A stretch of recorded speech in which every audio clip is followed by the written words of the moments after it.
Adobe Firefly is the all-in-one creative studio with AI-powered image and video editing for today's creative process.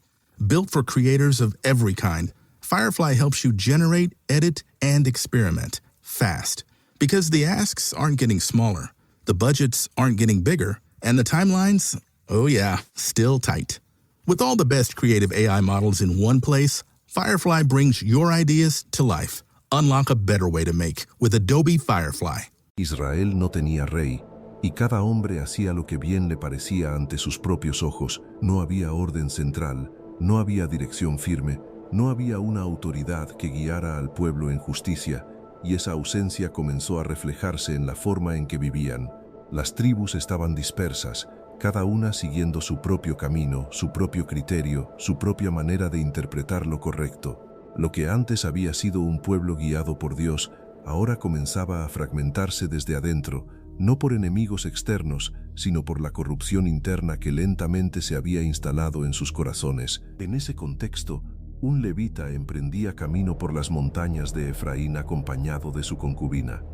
No era un viaje de guerra, no era una misión espiritual, era un regreso, un intento de restaurar una relación rota.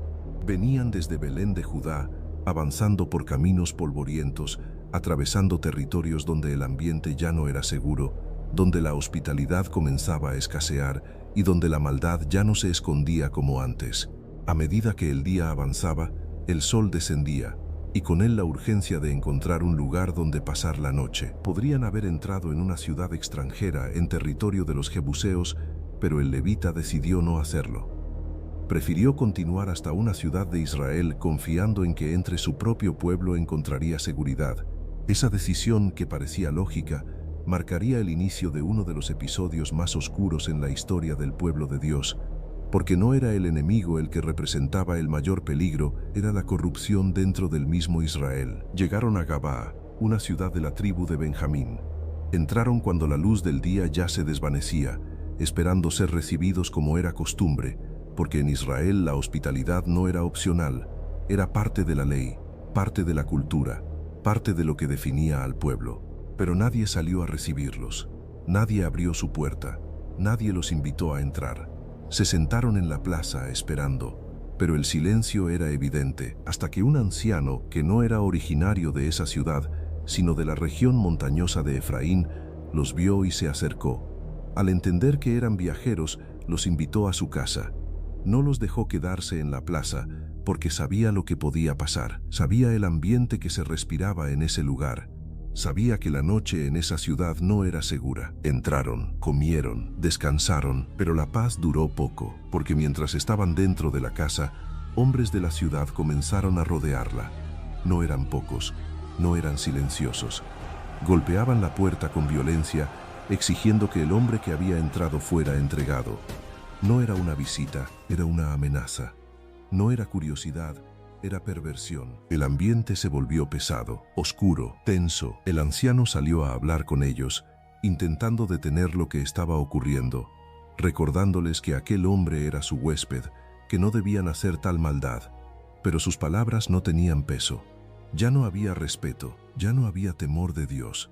Lo que estaba frente a ellos no era un grupo de hombres confundidos, era una ciudad corrompida. La situación escaló rápidamente, y lo que ocurrió esa noche no fue solo un acto de maldad, fue la evidencia de hasta dónde había caído Israel, no por influencia externa, sino por haber abandonado a Dios. La noche no avanzó con normalidad, se volvió pesada, opresiva, cargada de una tensión que podía sentirse en el aire.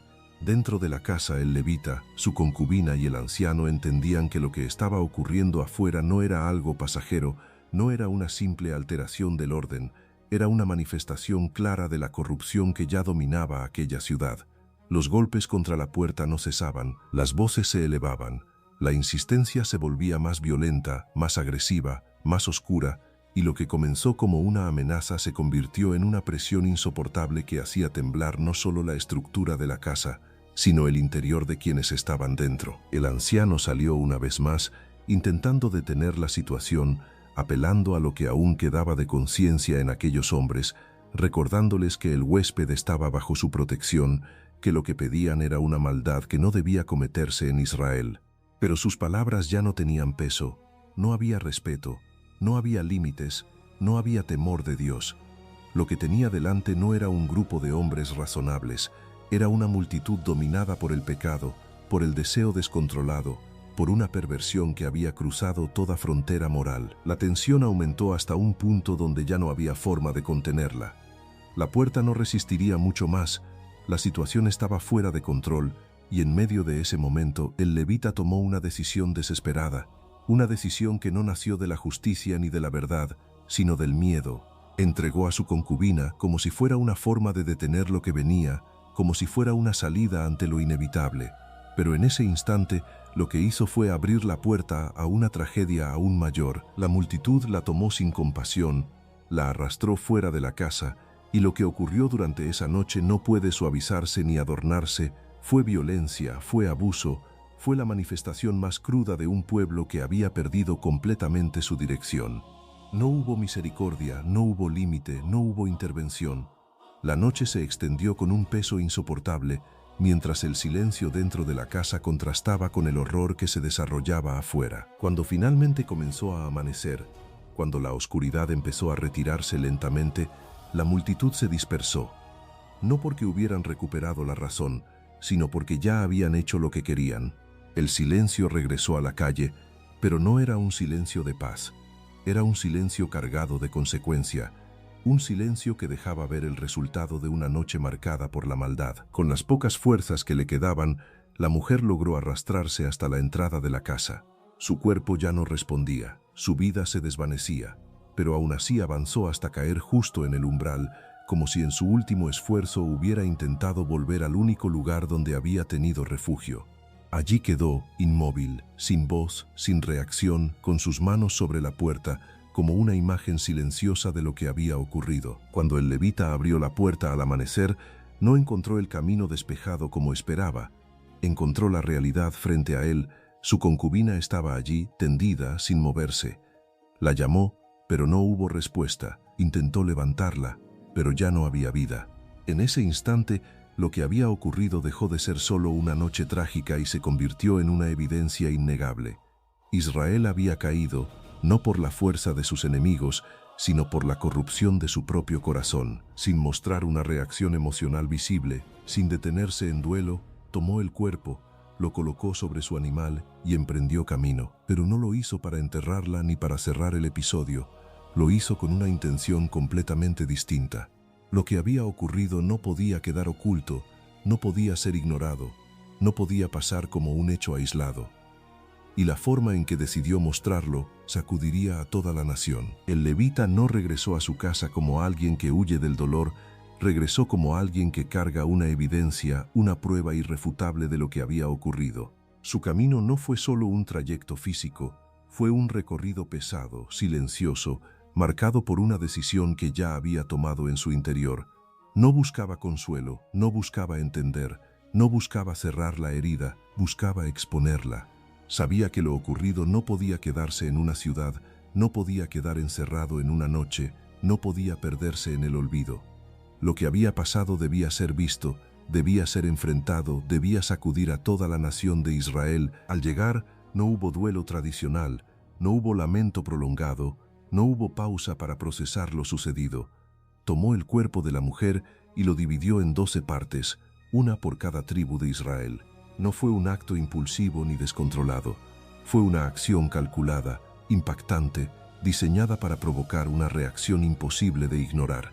Cada parte fue enviada a una región distinta, como un mensaje silencioso pero contundente, como una declaración que no necesitaba explicación extensa, porque lo que representaba hablaba por sí solo. No era solo un cuerpo, era el reflejo de una nación que había perdido su dirección. Cuando aquellas partes comenzaron a llegar a cada tribu, la reacción fue inmediata. Nadie pudo ignorarlo, nadie pudo minimizarlo, nadie pudo tratarlo como un evento aislado. Hombres se levantaron, ancianos comenzaron a discutir, líderes se reunieron y la indignación creció rápidamente. No era una indignación superficial, era una conmoción profunda que recorría cada rincón del pueblo, porque la pregunta no era solo qué había pasado, sino cómo Israel había llegado a ese punto sin darse cuenta. Entonces la nación entera respondió: No una tribu, no un grupo pequeño, sino todo Israel se reunió como un solo hombre, desde Dan hasta Beerseba, desde el norte hasta el sur. Se congregaron delante del Señor en Mizpa, un lugar de decisión, un punto donde lo que se definiera marcaría el rumbo del pueblo. No era una reunión ordinaria, era una asamblea cargada de peso, de tensión, de urgencia. Todos sabían que lo que había ocurrido no podía quedar sin respuesta. El levita habló ante todos, relatando lo sucedido sin adornos, sin suavizar los hechos, sin ocultar la gravedad. Su testimonio fue directo, claro, sin rodeos, y a medida que hablaba, el silencio se hacía más profundo. No había discusión, no había dudas, no había espacio para justificar lo ocurrido. La evidencia era clara. Israel había caído en un nivel de corrupción que ya no podía ser ignorado. La respuesta fue inmediata y unánime. El pueblo decidió actuar no desde el impulso, sino desde una convicción clara de que el mal debía ser confrontado. No estaban buscando conflicto, no estaban buscando guerra, estaban buscando justicia. Tomaron una decisión firme. Exigirían a la tribu de Benjamín que entregara a los hombres responsables de aquella perversión para que fueran juzgados y el mal fuera quitado de Israel. Se enviaron mensajeros con un mensaje directo, sin ambigüedades, sin rodeos. La exigencia era clara: entreguen a los culpables de Gabaa para que sean castigados y el mal sea eliminado. Era una oportunidad para corregir, una oportunidad para evitar lo que estaba a punto de desatarse, una oportunidad para que Benjamín se alineara con la justicia. Pero la respuesta no fue la esperada. La tribu de Benjamín no entregó a los culpables, no reconoció el error, no se apartó del mal. Tomó una decisión completamente diferente. Decidió defenderlos. En lugar de corregir la injusticia, se alineó con ella. En lugar de buscar la paz, eligió proteger la perversión. Y en ese instante, todo cambió. Lo que comenzó como una búsqueda de justicia se convirtió en una confrontación inevitable. Benjamín reunió a sus hombres, organizó su ejército, se preparó para la guerra. No lo hizo por ignorancia, lo hizo por decisión. Eligió enfrentarse al resto de Israel antes que reconocer su error. Eligió la confrontación antes que la corrección. Israel también se preparó, pero no con orgullo ni con deseo de destruir, sino con el peso de saber que estaban a punto de enfrentarse a sus propios hermanos. No era una guerra contra enemigos extranjeros, era una guerra interna, una consecuencia directa de haber permitido que el pecado creciera sin ser confrontado. Y así, lo que comenzó en una noche oscura en una ciudad olvidada, se convirtió en el inicio de una guerra civil que sacudiría a toda la nación. Porque cuando el pecado no se enfrenta a tiempo, no se detiene, crece y termina destruyéndolo todo. Israel no entró a la guerra sin buscar dirección. Antes de avanzar contra Benjamín, el pueblo se presentó delante de Dios en Betel, buscando respuesta, buscando saber quién debía ir primero al combate. No era una decisión ligera, no era un movimiento impulsivo.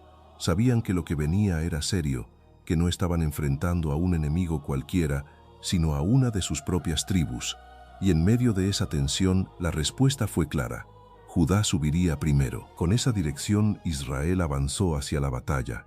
Se organizaron, formaron sus filas, se prepararon para enfrentar a Benjamín con la convicción de que estaban actuando en justicia.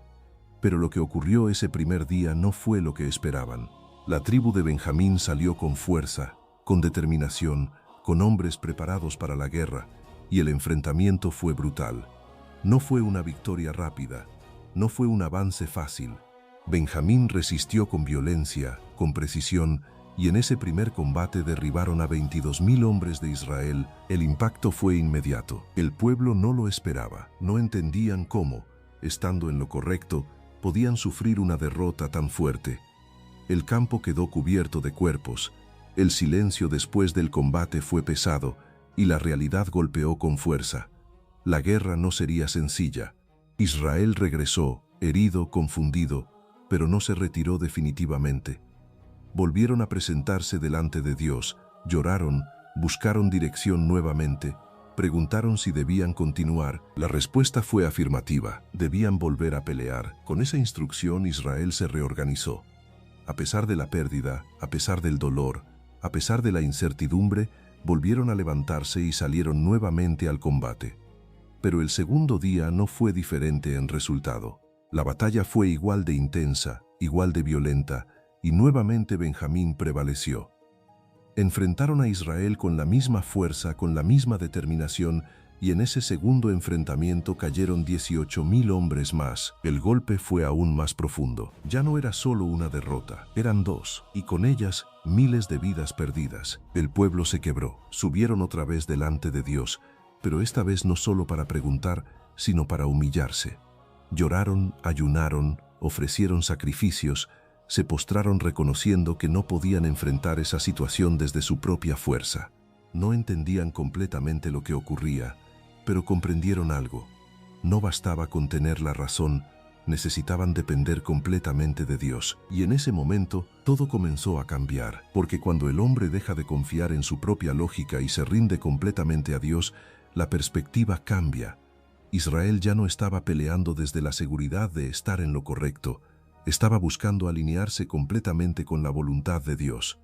Ya no era solo justicia, era dependencia. Y entonces preguntaron nuevamente, ¿debemos subir otra vez contra Benjamín? La respuesta fue clara, suban, porque mañana yo los entregaré en sus manos. Y con esa palabra, Israel se levantó una vez más, no con la misma confianza que antes, no con la misma seguridad humana, sino con una dependencia distinta, con una dirección más profunda, con una estrategia que ya no venía de ellos, sino de Dios. Se prepararon, pero esta vez no sería igual. Israel no volvió al campo de batalla de la misma manera. Ya no avanzaban con la seguridad de su propia fuerza ni con la confianza de su número. Ahora se movían con una estrategia diferente, con una dirección que no nacía de su lógica, sino de la instrucción de Dios. Se organizaron en 3 grupos, prepararon una emboscada alrededor de Gabaa y se posicionaron con precisión, sabiendo que esta vez la batalla no sería frontal como antes, sino estratégica, dirigida, calculada. Cuando el tercer día comenzó, el ejército de Israel se presentó nuevamente frente a Benjamín como lo había hecho antes, provocando el enfrentamiento directo. Benjamín respondió como en los días anteriores, con confianza, con agresividad, creyendo que el resultado sería el mismo. Salieron a la batalla sin sospechar lo que estaba ocurriendo detrás de ellos, sin percibir que esta vez el escenario había cambiado completamente. El combate inició con la misma intensidad. Israel comenzó a retroceder intencionalmente, simulando debilidad, repitiendo el patrón de los días anteriores. Benjamín, al verlos ceder terreno, se lanzó con más fuerza, convencido de que nuevamente estaban ganando, de que el resultado se repetiría. Comenzaron a avanzar, a perseguir, a separarse de la ciudad, alejándose poco a poco de su base sin darse cuenta. Y ese fue el momento. La emboscada entró en acción. Los hombres ocultos de Israel se levantaron rápidamente, entraron en Gabaa sin resistencia significativa y tomaron la ciudad. No fue un ataque prolongado, fue rápido, preciso, directo. Prendieron fuego y en cuestión de momentos el humo comenzó a elevarse hacia el cielo, visible desde la distancia. En el campo de batalla, Benjamín aún no lo entendía. Seguían avanzando, convencidos de su victoria, hasta que el humo apareció ante sus ojos. Se detuvieron, miraron hacia atrás, y en ese instante la realidad los alcanzó. Su ciudad estaba ardiendo, su base había caído, su seguridad había desaparecido. El mismo escenario en el que habían confiado ya no existía, y en ese momento todo cambió. Israel dejó de retroceder, se volvió y atacó. Ahora la ventaja no era de Benjamín. Estaban rodeados, desorientados, sin estructura, sin punto de regreso. Lo que había comenzado como una persecución se convirtió en una trampa cerrada. El campo se llenó de confusión, de desesperación, de un giro inesperado que rompió completamente el equilibrio de la batalla. Benjamín intentó resistir, intentó reorganizarse, intentó pelear, pero ya no era lo mismo. El control se había perdido, la ventaja se había invertido, y lo que antes era fuerza se convirtió en caída. Israel avanzó con firmeza, con determinación, ejecutando la estrategia que había sido dirigida desde el principio. La batalla se volvió intensa, directa, sin espacio para escape. Los hombres de Benjamín comenzaron a caer uno tras otro, mientras el ejército de Israel cerraba cada vez más el cerco. No era solo una batalla, era el resultado de una decisión, la decisión de defender el mal, la decisión de no corregir, la decisión de no escuchar. Y ahora, la consecuencia estaba frente a ellos. Miles de hombres de Benjamín cayeron ese día. El campo quedó marcado por la derrota, por el peso de una guerra que no debió haber ocurrido, pero que se volvió inevitable cuando la justicia fue rechazada. Los pocos que lograron escapar huyeron hacia el desierto, buscando refugio, buscando sobrevivir a lo que ya no podían enfrentar. Pero Israel no se detuvo. La batalla no había terminado, y lo que venía después sería aún más devastador. La batalla no terminó en el campo, continuó en la tierra misma de Benjamín, porque Israel no solo había vencido en combate, ahora avanzaba con una determinación que no dejaba espacio para recuperación. Lo que comenzó como una respuesta a una injusticia se convirtió en una ejecución total contra una tribu que había decidido sostener el mal en lugar de corregirlo. Israel se movió por las ciudades de Benjamín, no como visitantes, sino como fuerza arrasadora, y cada lugar que encontraban quedaba marcado por la destrucción. Las ciudades no resistieron, no hubo negociación, no hubo pausa. Todo lo que encontraban lo consumían. Hombres, mujeres, niños, ganado, todo fue alcanzado por la consecuencia de una decisión que había empezado en una sola ciudad, pero que ahora cubría toda una tribu. El fuego se extendía, las estructuras caían, y el territorio de Benjamín se transformaba en un escenario de ruina total. No era solo una derrota militar, era un colapso completo, una desaparición casi absoluta. Mientras tanto, los pocos sobrevivientes de Benjamín, alrededor de 600 hombres, lograron huir hacia la peña de Rimón, un lugar desierto, apartado, donde buscaron refugio. No tenían ciudad, no tenían estructura, no tenían familia, no tenían nada más que sus vidas. Lo que había sido una tribu fuerte, establecida, ahora estaba reducida a un pequeño grupo escondido, sobreviviendo en medio del vacío que había quedado atrás. Israel, al detenerse, comenzó a ver el resultado de lo que había hecho. El silencio regresó, pero no era un silencio de victoria, era un silencio pesado, un silencio incómodo, un silencio que obligaba a mirar, porque lo que estaba frente a ellos no era solo el castigo del mal, era la desaparición de una parte de su propio pueblo. Una tribu de Israel estaba prácticamente exterminada, y eso no podía celebrarse. La justicia se había ejecutado, pero el costo había sido inmenso. Entonces el pueblo comenzó a lamentarse. Se reunieron delante de Dios. Lloraron, no por la guerra en sí, sino por lo que había quedado después de ella. ¿Por qué, Señor, ha sucedido esto en Israel?, decían, viendo que una tribu estaba a punto de desaparecer completamente. Lo que había comenzado como una búsqueda de justicia terminó en una pérdida que ahora dolía profundamente, porque aunque habían actuado contra el mal, el resultado no dejaba de ser trágico. El pueblo se dio cuenta de algo que no había considerado al inicio. Habían hecho un juramento que ahora complicaba todo. Habían decidido que ninguno de ellos daría a sus hijas en matrimonio a los hombres de Benjamín.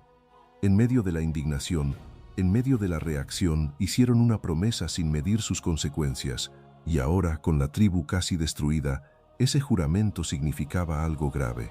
Benjamín no tenía cómo continuar, no había mujeres, no había descendencia posible. La tribu estaba condenada a desaparecer, y en ese momento, la situación cambió nuevamente. Ya no era solo una guerra, era un problema que debía resolverse, porque Israel no podía permitir que una de sus tribus se borrara completamente. Pero al mismo tiempo, no podían romper lo que habían jurado. Y así, el pueblo quedó atrapado entre dos realidades: la justicia que ya había sido ejecutada y la responsabilidad de restaurar lo que quedaba. Y en ese punto, Israel tuvo que tomar otra decisión, una decisión difícil, una decisión que nuevamente mostraría hasta qué punto había llegado la nación. Israel no podía ignorar lo que tenía frente a sus ojos, porque la guerra había terminado, pero el problema apenas comenzaba a mostrarse con claridad.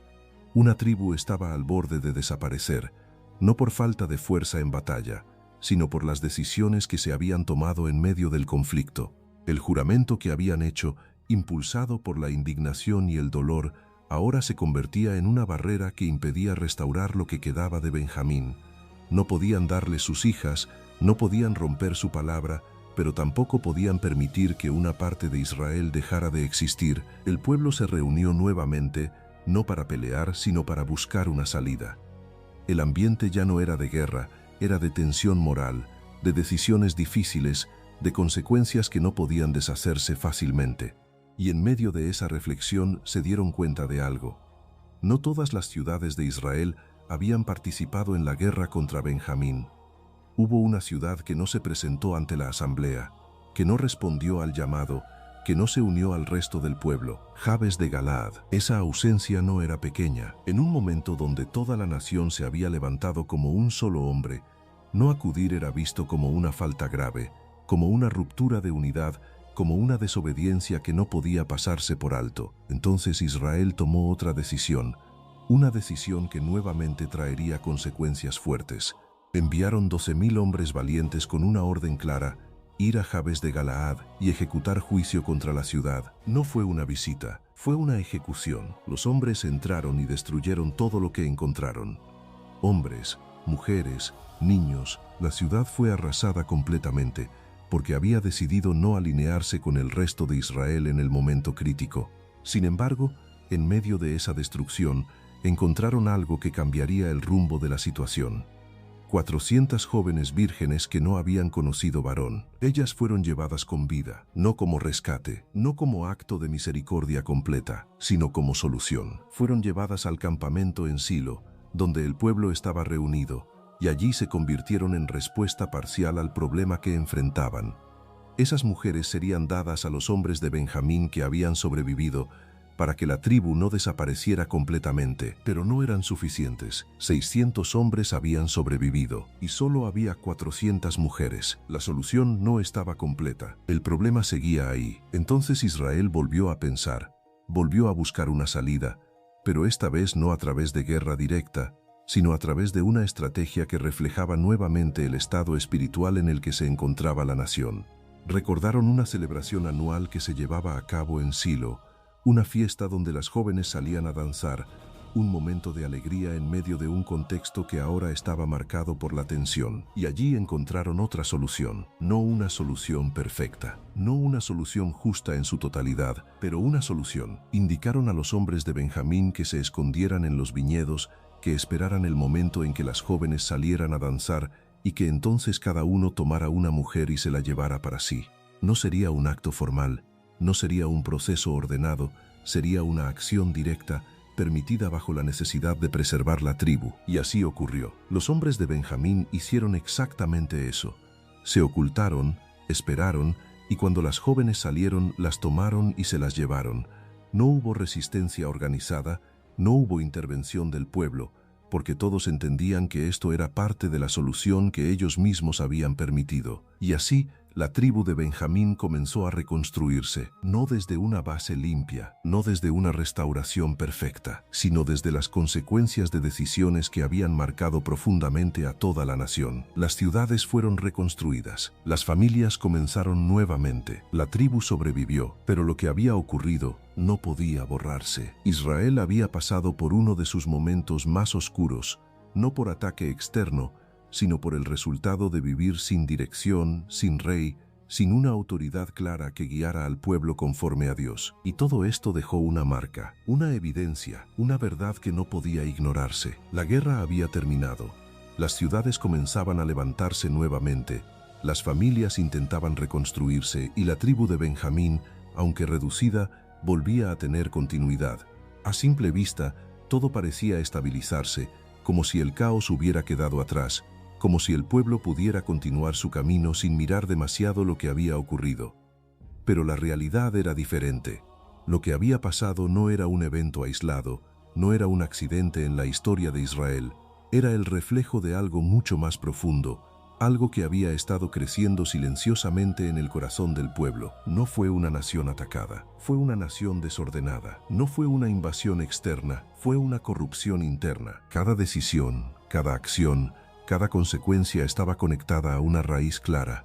Israel vivía sin dirección. No había una autoridad que guiara, no había una referencia firme que ordenara el pensamiento del pueblo. No había un liderazgo que mantuviera el temor de Dios en el centro de sus decisiones. Cada tribu actuaba según su propio criterio, cada persona interpretaba lo correcto a su manera, y en ese escenario, el resultado era inevitable. El caos. La historia no termina con una victoria. No termina con una restauración perfecta. Termina con una declaración que resume todo lo ocurrido y que deja una enseñanza imposible de ignorar. En aquellos días no había rey en Israel y cada uno hacía lo que bien le parecía. Esa no es solo una frase, es una radiografía del estado espiritual del pueblo. Una descripción exacta de por qué todo llegó hasta ese punto. Porque cuando el hombre deja de ser guiado por Dios, empieza a guiarse a sí mismo. Y cuando el hombre se guía a sí mismo, termina justificando lo incorrecto. Lo que comenzó como una falta de dirección se convirtió en corrupción moral. La corrupción moral se convirtió en violencia, la violencia se convirtió en guerra, y la guerra terminó en destrucción casi total. Todo fue una cadena. Un proceso que no se detuvo porque nadie lo confrontó a tiempo. Israel sobrevivió, pero no salió intacto. Quedó marcado, quedó evidenciado, quedó expuesto, porque no basta con existir como pueblo de Dios, hay que vivir conforme a Dios. Y esa es la lección más profunda de toda esta historia. No es solo un relato de guerra, no es solo un episodio oscuro, es una advertencia de lo que ocurre cuando el hombre pierde el centro, cuando deja de alinearse con la verdad, cuando comienza a vivir según su propio criterio. Porque el problema no comienza en las grandes tragedias, comienza en pequeñas decisiones, en pequeñas desviaciones, en pequeños momentos donde se deja de buscar a Dios. Y poco a poco, sin darse cuenta, todo se desordena. Israel no cayó en un solo día, llegó a ese punto progresivamente. Y esa es la misma realidad que enfrenta cualquier persona. El desorden no aparece de repente, se construye. La ansiedad, el caos, la confusión, las malas decisiones, todo comienza en lo interno, en la dirección que se elige, en la voz que se decide seguir. Y por eso esta historia sigue siendo relevante, porque no habla solo de Israel, habla del corazón humano, habla de lo que ocurre cuando Dios deja de ser el centro, habla de lo que pasa cuando cada uno hace lo que le parece correcto sin alinearse con la verdad. Y el mensaje es claro: sin dirección hay caos, sin verdad hay confusión, sin Dios el hombre se pierde. Pero cuando el hombre vuelve a Dios, todo comienza a ordenarse, no de manera instantánea, pero sí real, sí firme, sí duradera, porque el orden no viene de afuera, viene de arriba. Y cuando Dios vuelve a ser el centro, la vida deja de ser un campo de conflicto y comienza a tener dirección. Esta historia está registrada en Jueces capítulos 19 al 21 y muestra uno de los momentos más oscuros del pueblo de Israel. No es un relato fácil, no es un texto ligero, pero es completamente necesario, porque revela lo que sucede cuando una nación o una persona decide vivir sin dirección espiritual. En Jueces 21-25 encontramos la clave de todo. En estos días no había rey en Israel, cada uno hacía lo que bien le parecía. Esta frase resume no solo la historia, sino la raíz del problema. No era falta de conocimiento, no era falta de ley, era falta de obediencia y dirección. También vemos un principio claro en Proverbios 14:12. Hay camino que al hombre le parece derecho, pero su fin es camino de muerte. Esto se refleja perfectamente en lo que ocurrió. Decisiones que parecían justificadas terminaron en consecuencias devastadoras. Y en Romanos 12:12 nos recuerda la solución. No os conforméis a este siglo, sino transformaos por medio de la renovación de vuestro entendimiento. Es decir, el cambio no comienza afuera, comienza en la mente, en la forma de pensar, en la alineación con Dios. Hoy el mensaje sigue vigente. No se trata solo de conocer la historia, se trata de aprender de ella. Porque cada persona decide cada día si vive según su propio criterio o si se alinea con la voluntad de Dios. Y esa decisión lo cambia todo. ¿Qué tal te pareció la enseñanza de hoy?